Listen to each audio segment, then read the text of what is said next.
Friends, कैसे हैं आप सब लोग? कैसे तैयारी चल रही है आपकी?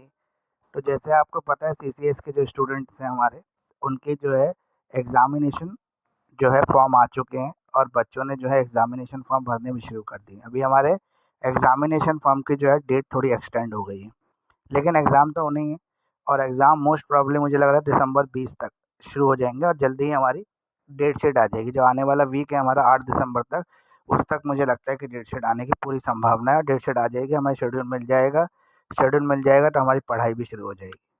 तो आज हम वीडियो लेके आए हैं वो 5th सेमेस्टर के बच्चों के लिए, बीए एलएलबी के 5th सेमेस्टर और एलएलबी के 1st सेमेस्टर के स्टूडेंट्स के लिए आज का वीडियो है। आज जो हम सब्जेक्ट कवर कर रहे हैं वो कॉन्स्टिट्यूशनल लॉ फर्स्ट।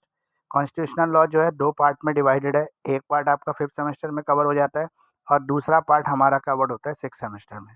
तो इस तरह से कॉन्स्टिट्यूशन जो है आधा-आधा बँटा हुआ है। अभी कॉन्स्टिट्यूशनल का लॉ का फर्स्ट पार्ट है जिसके इम्पोर्टेंट क्वेश्चन, ये जो इम्पोर्टेंट क्वेश्चंस हैं ये मेरी काफ़ी हॉट फेवरेट सीरीज़ है जिसको मैं क्रैश कोर्स सीरीज़ कहते हैं और आप कहते हैं 70% मार्क्स गारंटीड सीरीज़। अगर आप ये क्वेश्चंस कर लेते हैं तो आपके 70% मार्क्स डेफिनेटली पक्का आ सकते हैं। तो मार्क्स लाने के लिए आपको क्या करना होगा, इसकी पूरी स्ट्रेटजी क्या रहेगी, ये मैं हर वीडियो में बार-बार बता चुका हूँ।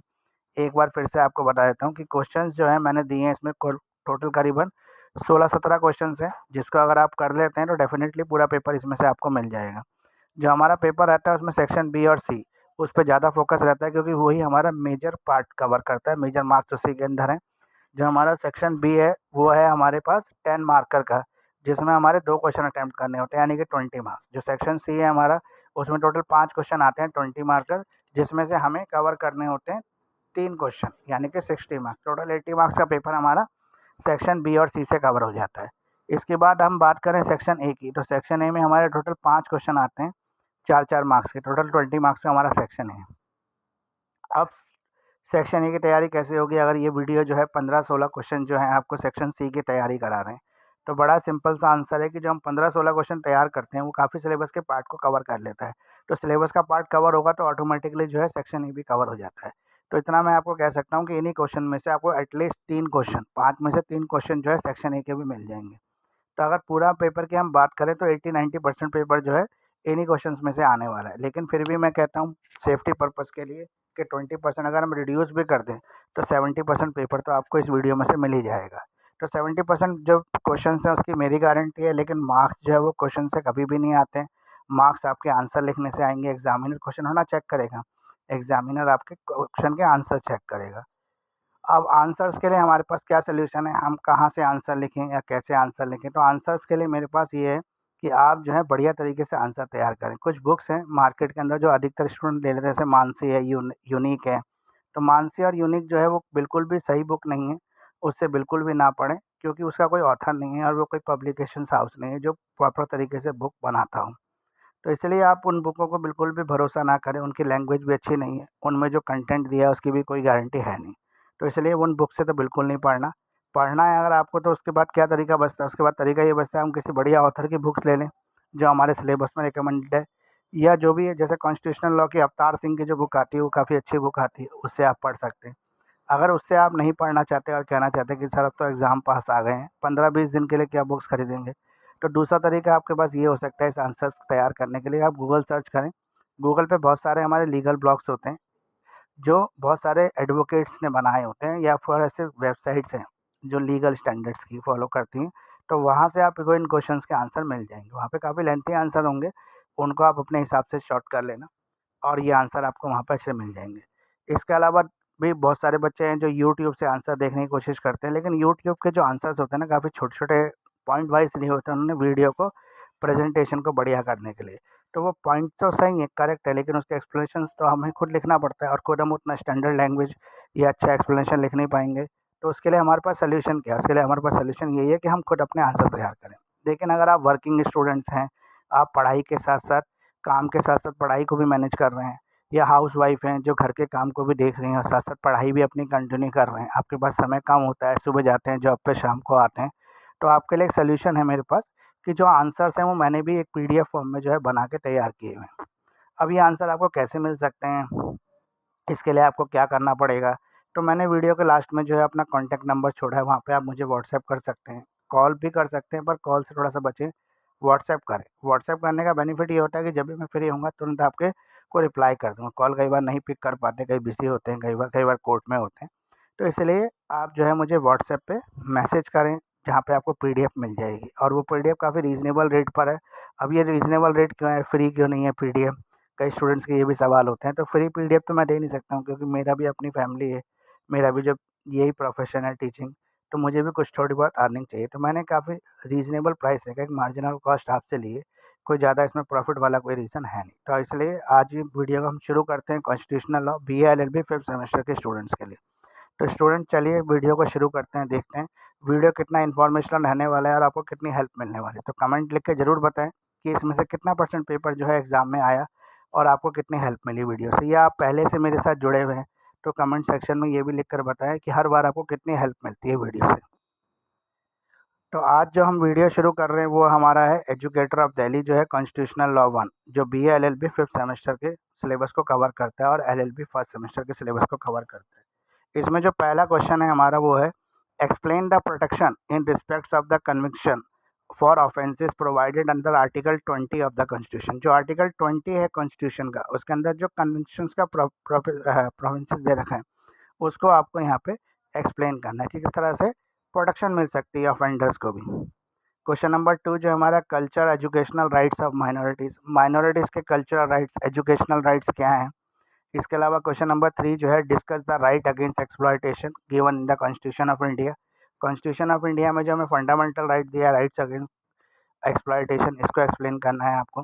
क्वेश्चन नंबर 4 है, discuss briefly the directive principle of state policy. जो हमारे कॉन्स्टिट्यूशन के अंदर डीपीएसपी है उनको एक्सप्लेन करना है, ब्रीफली डिस्कस करना है। Discuss the relationship between fundamental right and directive principle of state policy. तो फंडामेंटल राइट्स और directive principle of state policy यानी कि डीपीएसपी में क्या रिलेशनशिप है, इसको बताना है। क्वेश्चन नंबर 5 है हमारा, article 32 is the soul and heart of the constitution. Explain the doctor Ambedkar statement with the relevant case laws.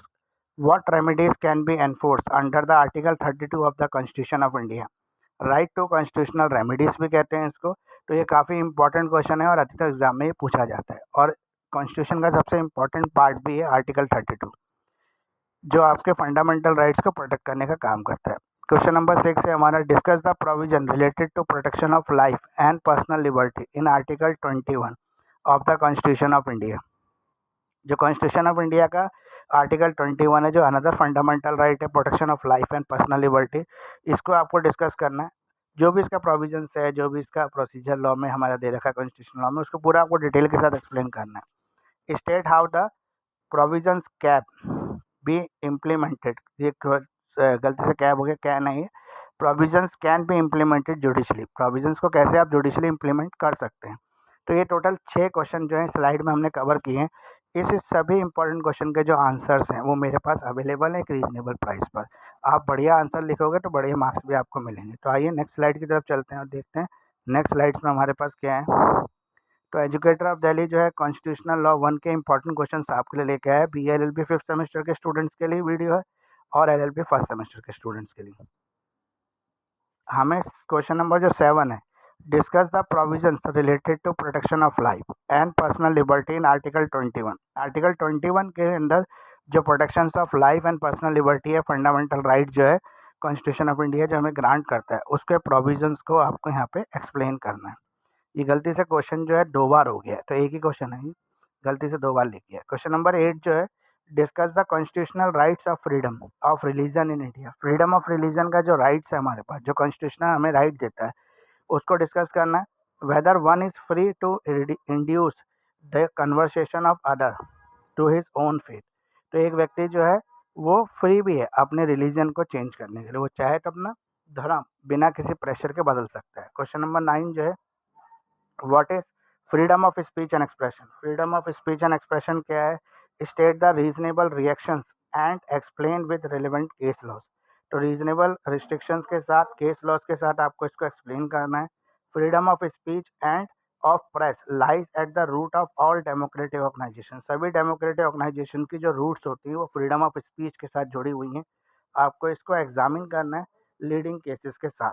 Question number 10 जो है हमारा, call equality is the dynamic concept. जैसे हम राइट टू इक्वालिटी भी कहते हैं, डायनेमिक कॉन्सेप्ट है। with many aspects and dimension, and it cannot be imprisoned within traditional limit. Discuss with the help of judicial pronouncement. Judicial pronouncement के साथ आपको इसको एक्सप्लेन करना है। तो सेक्शन जो ये क्वेश्चंस हमारे रहने वाले हैं, 70% मार्क्स जो है वो गारंटेड है कि 70% जो पेपर है वो इसी में से आएगा। 70% का मतलब हो गया करीब करीब 70 नंबर का पेपर जो है आपको इसमें से मिल जाएगा। जो ज़्यादा ही मिलेगा 70 से, पर 70 नंबर हम फिर भी सेफ्टी के लिए लेके चल रहे हैं। अगला जो हमारा रहने वाला है, एक जो अगला हमारा क्वेश्चन रहने वाला है वो है हमारा क्वेश्चन नंबर 11। अगर हम क्वेश्चन नंबर 11 की बात करें तो एजुकेटर ऑफ दिल्ली जो है कॉन्स्टिट्यूशनल लॉ के 1 के इंपॉर्टेंट क्वेश्चन आपके साथ डिस्कस कर रहा है। अब हम क्वेश्चन नंबर 11 पढ़ेंगे। Article 14 of the constitution of India forbid the class legislation. ये फॉरबिड करता है क्लास लेजिस्लेशन को, but does not forbid the classification. लेकिन ये क्लासिफिकेशन को फॉरबिड नहीं करता, ये क्लासिफिकेशन का अलाउड करता है लेकिन क्लास लेजिस्लेशन को बैन लगाता है। इसको एक्सप्लेन करना है। Discuss the doctrine of reasonable classification. Reasonable classification क्या होती है? On what ground the state can make classification while making law. तो स्टेट किस तरह से क्लासिफिकेशन कर सकती है लॉ का। क्वेश्चन नंबर 12 जो है, in what circumstances and by whom can the fundamental right guaranteed by the constitution suspended. जो भी फंडामेंटल राइट्स हमें दे रखे हैं कॉन्स्टिट्यूशन ने, उनको किस परिस्थितियों के अंदर सस्पेंड किया जा सकता है। Question number 13, what do you understand by the fundamental right. आप फंडामेंटल राइट से क्या समझते हैं। Against whom the fundamental rights are available. किसके अगेंस्ट अवेलेबल है fundamental rights. Are they amendable, क्या इनको अमेंड किया जा सकता है। Refer to the important Supreme Court decision on the subject is the effect of fundamental right on pre constitutional law. Pre constitutional law के अंदर क्या इफेक्ट था, जब कॉन्स्टिट्यूशन लागू नहीं था उस समय किस तरीके से सुप्रीम कोर्ट इसको प्रोटेक्ट करती थी। अब क्वेश्चन नंबर 14 जो है, right a short note on fundamental duties. Fundamental duties पे आपको शॉर्ट नोट्स लिखने हैं। इट्स ऑब्जेक्टिव एंड इंपॉर्टेंस, इसके ऑब्जेक्टिव और इंपॉर्टेंस भी बताने हैं। तो ऑनलाइन लाइव क्लासेस भी मेरे पास अवेलेबल है, आप चाहे तो मेरे से क्लासेस भी ले सकते हैं। मेरे बैचेस चलते हैं हर सेमेस्टर वाइज, तो आप मेरे बैचेस को ज्वाइन कर सकते हैं। आप मुझे इंडिविजुअल क्लासेस भी ले सकते हैं, पर सब्जेक्ट के क्लासेस भी ले सकते हैं। फिलहाल मेरा क्रैश कोर्स जो है अभी रन है, जो एग्जाम से पहले आपको एक वीक में सारा सिलेबस मैं कंप्लीट करा दूंगा। तो आइए आगे चलते हैं नेक्स्ट स्लाइड की तरफ। तो एजुकेटर ऑफ दिल्ली जो है कॉन्स्टिट्यूशनल लॉ 1 के क्वेश्चन आज कवर कर रहा है। क्वेश्चन नंबर 15 है हमारा, the preamble of the Indian constitution set out the main objective. Preamble जो है वो मेन ऑब्जेक्टिव को कवर करता है कॉन्स्टिट्यूशन के, which the constitution maker wanted to achieve. जिस मकसद से उन्होंने कॉन्स्टिट्यूशन बनाया था कॉन्स्टिट्यूशन मेकर्स ने। डिस्कस द स्टेटमेंट, इस स्टेटमेंट को आपको डिस्कस करना है। क्वेश्चन नंबर 16 है हमारा, the constitution of India is the federal in the form but unity in the structure. जो कॉन्स्टिट्यूशन है वो फॉर्म में फेडरल है लेकिन स्ट्रक्चर में यूनिटरी है।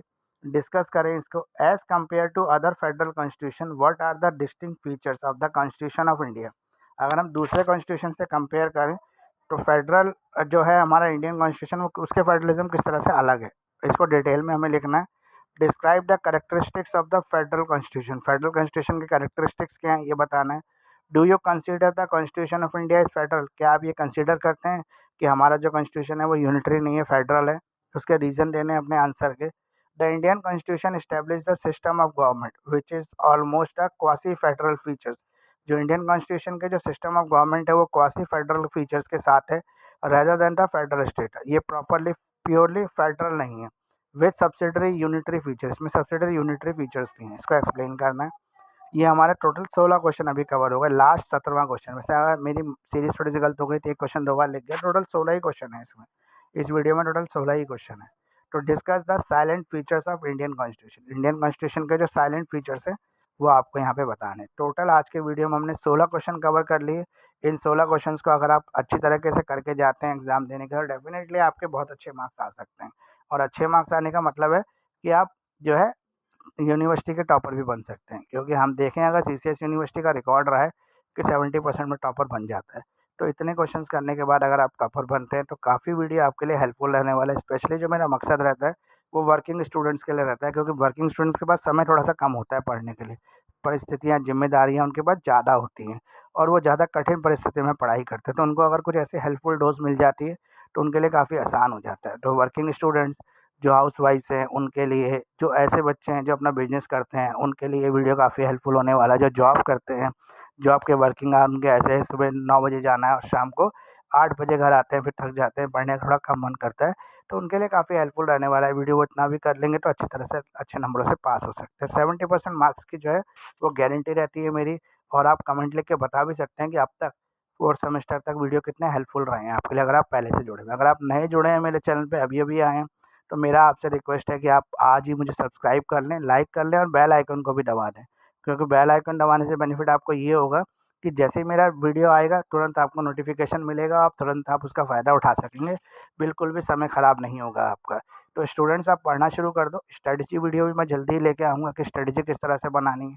और अभी जो एग्ज़ामिनेशन फॉर्म में दिक्कतें आ रही हैं, उसके लिए भी एक वीडियो मैं जल्दी ही आपके साथ बना के शेयर कर दूँगा।